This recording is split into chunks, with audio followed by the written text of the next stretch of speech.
Welcome to Junk Food in the News, Junk Food's monthly look back at what happened in the world of junk food for the month of March 2016. One of the things that's most important about what happened in March is March 5th was my birthday. Yes, folks, and from what I understand, it is still customary to give someone a gift even up to 2 or 3 months after their birthday. So feel free to send anything you want to me, anything at all, particularly if it's something sweet.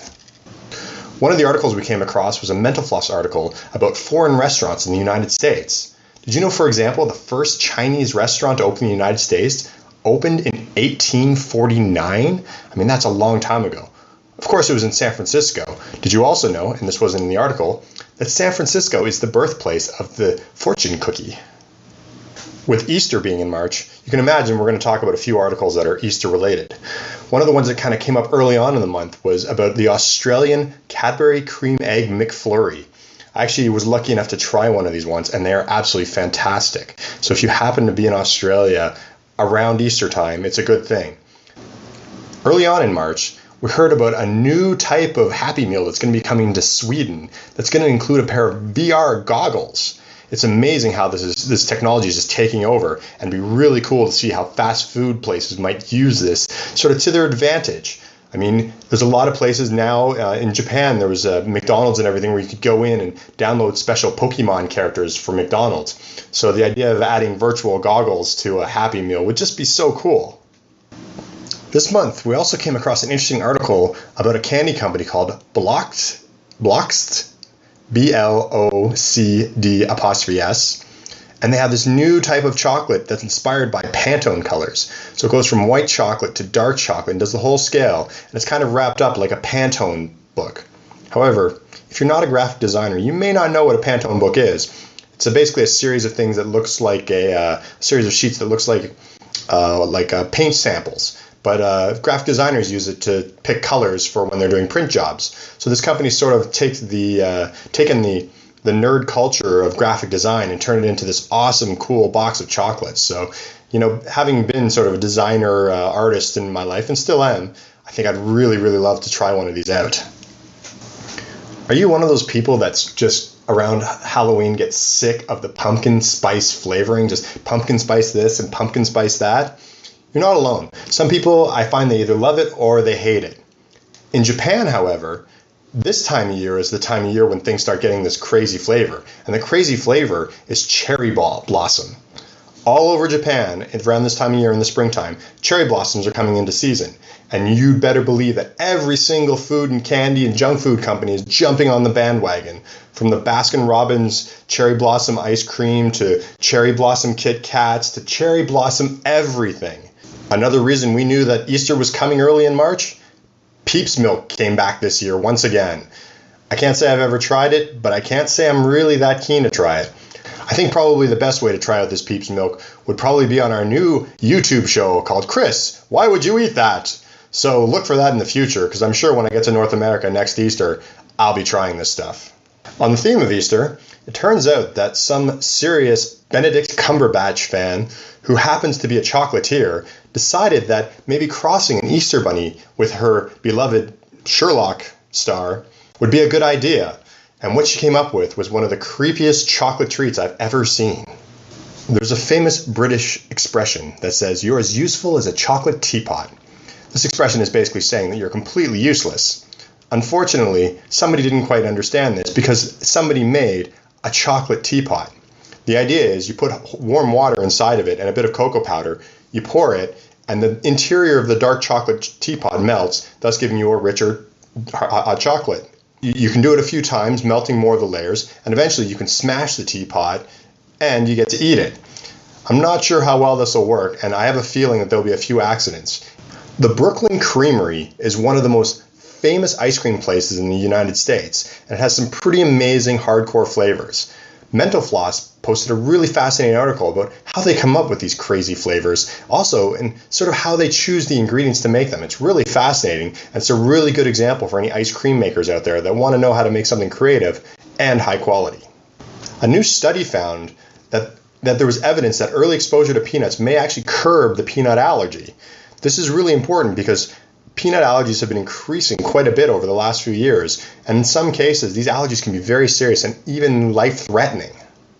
All this month, we started getting more and more and more articles about people designing custom Easter eggs. Some were chocolate, some were just sort of eggs decorated, but there were so many cool ones that you can check out.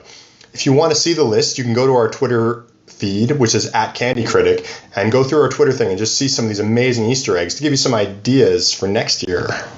I'm constantly coming across recipes that use waffle irons. They seem to be the next new sort of hip, trendy thing to make anything from hash browns to just waffles. But one of the interesting things I found this month was combining waffles with s'mores. So the idea is you take your waffle batter, you take your chocolate, and you take your marshmallow, and you blend it all, and I guess smush it all into your waffle iron and make an ooey gooey fun mess. I guess that's the appeal of waffle makers. They're ooey and gooey and always tasty. Are you a burrito fan? I love them. But now there's an app to help you out with this. If you happen to be in a strange city and you just don't know where to get a burrito, there's now an app called My Burrito Finder, which pinpoints all of the burrito restaurants that might be around you at any given point. For all of you lucky enough to live in Orlando, Universal Studios City Walk is opening up a new restaurant called The Chocolate Factory, and it looks fantastic. Its design is sort of a steampunk meets Willy Wonka craziness, and apparently, of course, the menu is going to feature chocolate. So I'm planning on going out there relatively recently. I might just have to make a stop into this restaurant. Mental Floss had a recent article about a gentleman named James Caleb Jackson, a forgotten man and a very important man in our history of food. He is the inventor of dry breakfast cereal. But without Mr. Jackson, my friend, we wouldn't have any Lucky Charms. A Pittsburgh company called Sugar Bakers has created these beautiful edible lollipops that have edible flowers inside them. And they're absolutely beautiful works of art. I mean, it's natural beauty mixed with candy, and that's one of the greatest things you can possibly get. So Easter dinner's finished, your stomach's not feeling very well, and you're thinking to yourself, how can I make myself feel a little better? Maybe I'll go for this can of soda right here. It's bubbly, and it'll always make me feel better. You might want to stop for a second. According to a recent study, soda pop is actually not good for your stomach. Much of it contains many acids and everything like that can actually make your stomach worse. And the bubbling just really doesn't help, except it gives you sort of a temporary feel better thing. The only soda that they say might have any beneficial things to your stomach is ginger ale, and that's because of the ginger. So you're probably better off having some ginger tea or something like that and avoiding all the acids and sugars that come with soda. Having said that, I won't tell anybody if you don't about this, so that way you can still enjoy a soda every once in a while when you're not feeling well, because for me, it mentally makes me feel a little better. So what did you guys do for Easter this year? Did you search for Easter eggs? Did you maybe have a bit of ham? Not all places do the same thing. In Australia, they have an Easter bilby, which is sort of a little rodent because, quite frankly, they don't like bunnies in Australia. They've caused a lot of environmental problems. In Newfoundland and Labrador, in my home country of Canada, seal flipper pie is on the menu for Easter. Sounds yummy.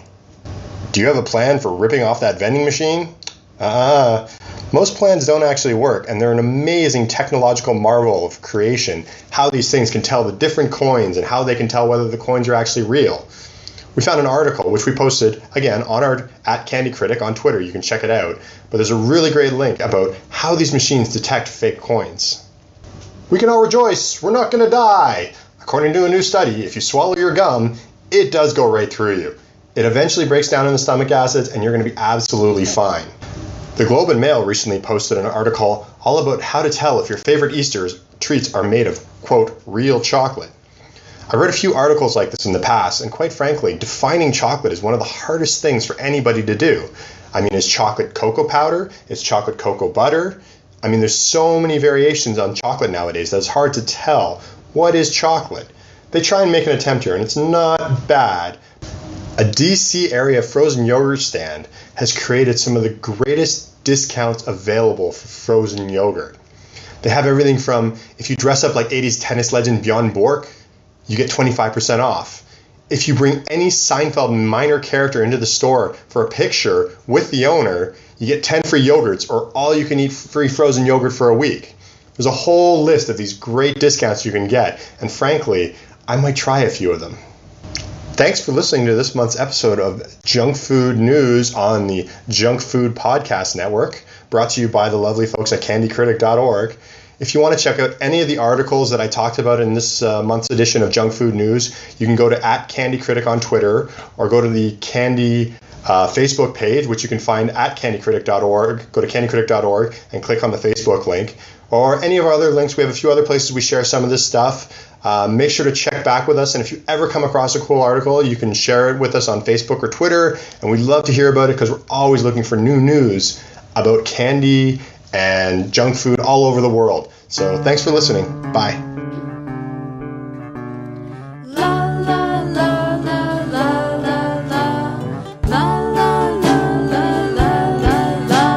Concrete turns to golden white. Toffee airplanes taking flight. Licorice branches shade your eyes. Not just blue but rainbow skies. Snowflakes fall like powdered sugar. Swedish fish swim in the river. La la la la la la la la la la la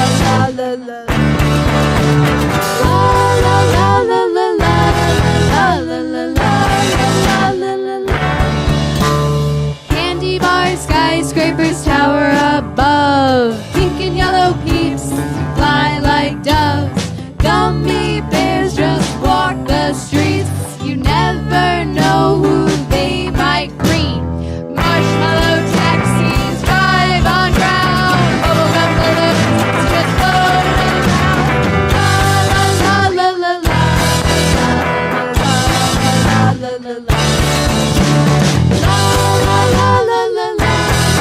la la la.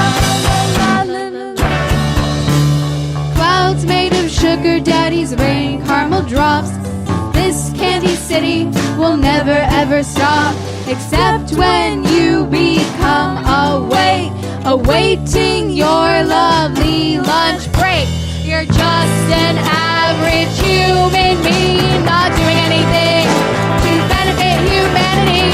La la la la la la la la la la la la la la.